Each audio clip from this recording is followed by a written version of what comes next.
Hey everyone, welcome back to Bird and Beyond. Today I just wanted to talk to you about setting up your basic breeding setup for your small to medium birds. This would be for obviously somebody who is looking to get into breeding but new, or somebody who just wants to maybe do a hobby breeding and wants to let their own personal birds, breed. So I have two different cages here. This one is going to be more of what I do for the English budgies. You could do for parakeets, English budgies. As some breeders will do a lot smaller. This is like my bare bones smallest one. And it is, I'm going to try to turn it around here for you, and I will show you. This one is 23 inches long, and it's going to be, I believe this one is 19 inches. Yeah, 16 inches high. And the thing I like about this cage, and this cage is set up the exact same way, and we'll go over it in just a minute, is that it actually has this divider portion. I don't have it in here because I don't use them most of the time, but there's two different ways that you can introduce new pairs.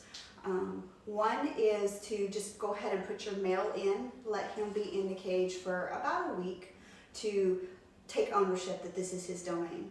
And then once he is feeling comfortable that this is his domain, then you could go ahead and add your female in. But if you are concerned you would like to do it a little bit differently, you can start off with a divider cage, which is why this actually has these smaller perches. I left them in here so you could see them. I prefer to use a long perch for my budgies because it knocks their feathers off, but just for the purpose of showing you what this cage comes with and the size perches that it comes with. So you would actually put your divider in here in the center, and that's why you have two feeding portions over here, two entrances here, so that you actually could use this as two cages. You do not want to use this as two cages, two breeding cages. That is far too small for pretty much anything other than finches, and even that, it's not really nice to put a finch in that small because they like to fly. So I hope that you would just use this as kind of their own little meeting ground. So then you would put your male in one side and your female in one side, and when you start to notice that he is feeding her through the bars, all is good and golden. You can take out the center section and add your breeding box a few days later. So this particular cage, when you're looking for a breeder cage, this one does not have the side portions that lift up, which I'm going to show you on this one because this one does. So if I can find them in this size with this, I love it. However, they are just not as common. So we just made a solution to it, which is where we just clipped off a section for where our breeder box stays.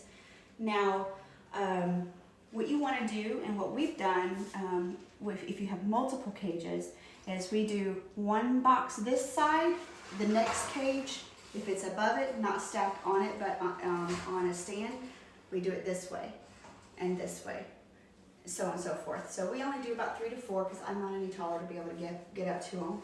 But that is how you can balance your weight and make sure that your breeding boxes don't get too heavy. And because most of the stands that come with these are lightweight, aluminum style stands. They are great for what their purpose is, but they are not made for heavy weighted cages and boxes. So if you are looking for, this size here is going to be a finch size box. So most of your finches like a box. Canaries could fit into this box, but they don't actually like a box. They prefer more of a cup. So you can see by the size of the opening here that it's a little bit smaller. Some people have used this for parakeets. I would not advise that. It is far too small, and parakeets have far too many babies. So this particular one is about we'll just say 5 inches for the sake of their inside space. 5 inches by, is that 5 inches? Yeah, 5 inches. So this would be your finch size box or very small box for birds. And you do want to do your research and make sure that the type of bird that you're breeding, although small, may not like a box. They may like a different type of nest. So you want to make sure that you provide them the proper type of nest if you really want things to succeed.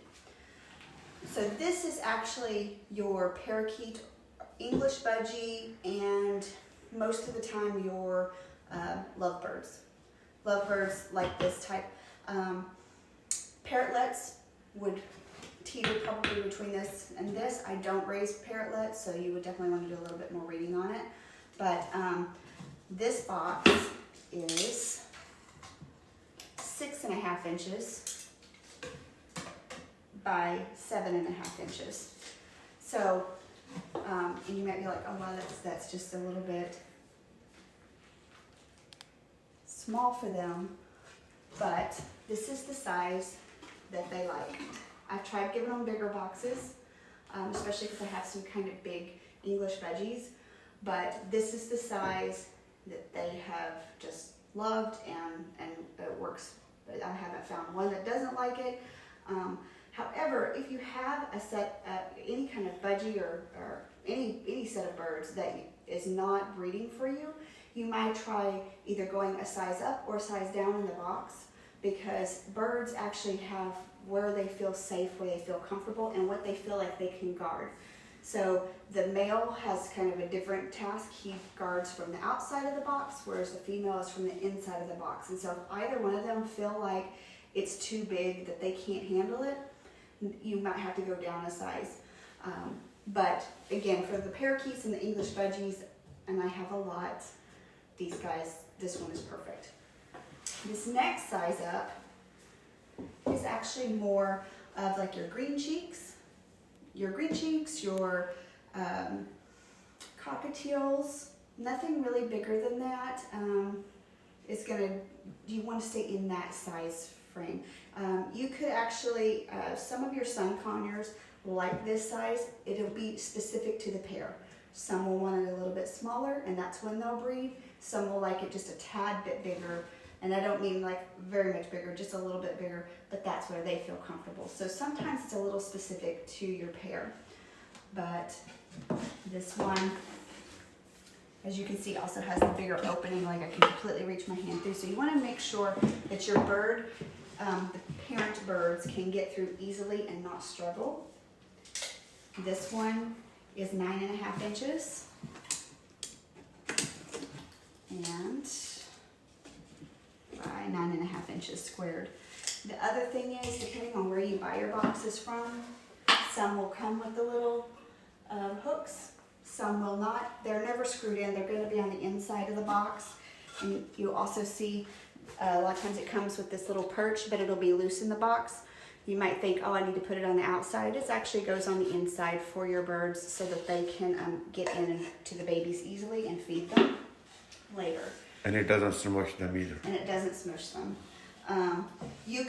But this extra spot here is for you. You can get another dowel and put it out if you feel like your bird needs a perch to get into. So depending on their setup, this type of cage, there's really no need for it because it's small enough that they can crawl up there and get into it easily. But if they were in like a colony breeding setup or a very large cage, then for sure you would want to give them either some sort of perch that sticks out this way or a perch that is mounted close by to the box so that they can get in and out of the box easily. Because remember, the males feed the female almost the entire time she's in the box on her eggs, and then for the first few weeks that the babies after they've hatched, and then she will start to come out, but she primarily depends on him for everything, and he needs to be able to get it to her easily.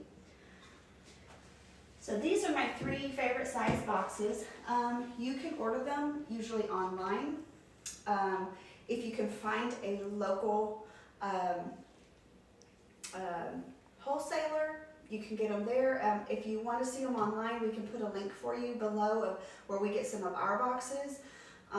You can buy them in the stores. You do pay more of a retail price for them in the stores. If you have access to a feed store, you can usually get them for a very good price.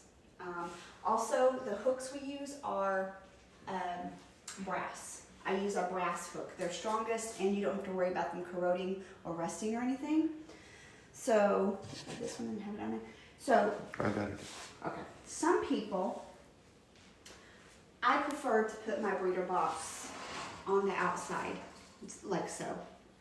But some people like the breeder box on the inside. The reason I like it on the outside is that it gives a little bit more space.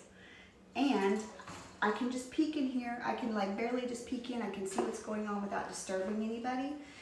Because the least amount that you can disturb the birds, the better.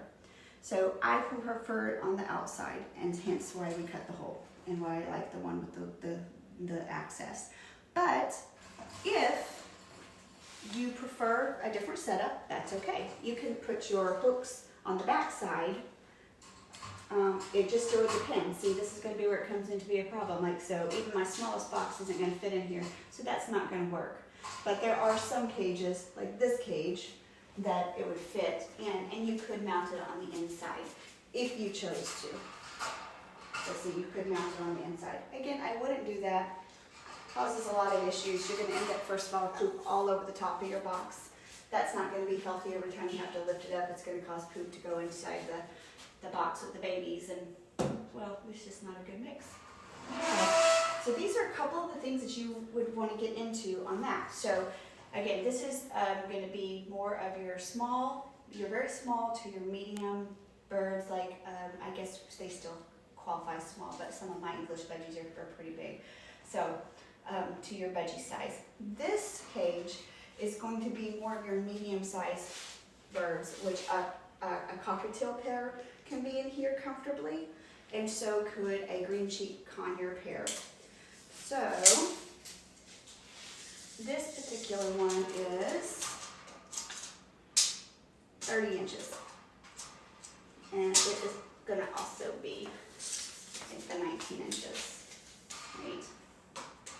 Yeah, 17 inches. So you want to keep in mind, like when you are buying shelves, if you are thinking like you'll buy a set of shelves, that you have to have the space for them and make sure that nothing is pushing on them, because these cages are great for birds that are not too heavy or what have you, but if you put anything on top of them, they just can't sustain, and then you're causing a hazardous situation for your birds. Also, if you're somebody that has other kinds of pets, like say maybe cats, these are not what I would call cat friendly. Cat can very easily lift these up. So, plus your birds sometimes can lift them up. So I would definitely keep those things in mind.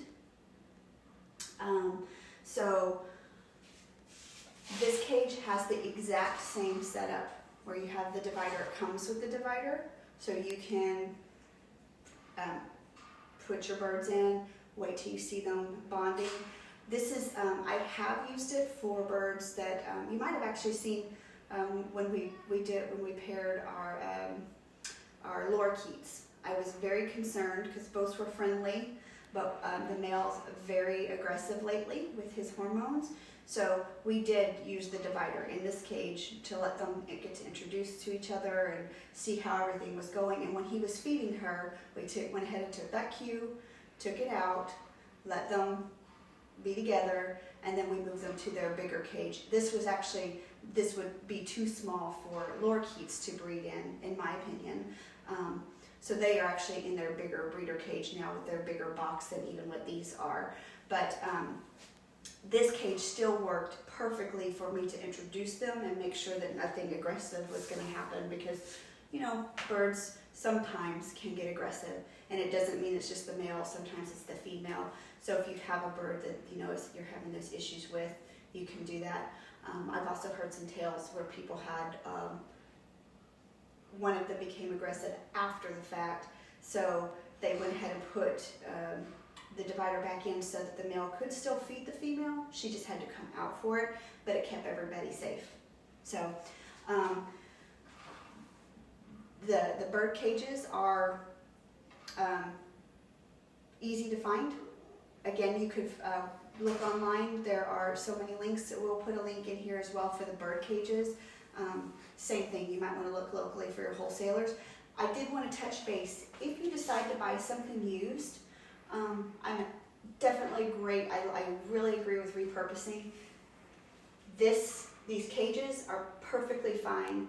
I would never buy used boxes and use them because you might be getting somebody else's problems, and these just cannot be cleaned enough to avoid things like mites, eggs, any kind of disease that could be lingering in there. So even if somebody's giving you one for a couple of bucks, it's worth paying a couple of bucks more and getting a brand new wooden box versus something that might give your birds a problem.